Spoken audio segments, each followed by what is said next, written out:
Linking a bank account on Rogers is a straightforward process that allows you to manage your payments easily. Follow these simple steps to get started. Step 1. Log into your Rogers account. Visit the Rogers website or open the Rogers app and log in using your credentials. If you don't have an account, you will need to create one first. Step 2. Navigate to payment options. Once logged in, look for the billing or payment options section in your account dashboard. This is where you can manage your payment methods. Step 3. Select Link Bank Account.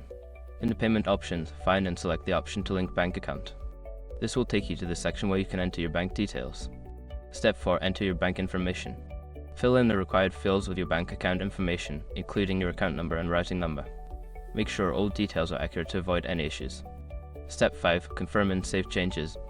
Before filing a refund or dispute, use the Ashoka.com link in the description to open the refund dispute deadline calculator and confirm your deadline. By following these steps, you can easily link your bank account on Rogers and streamline your payment process.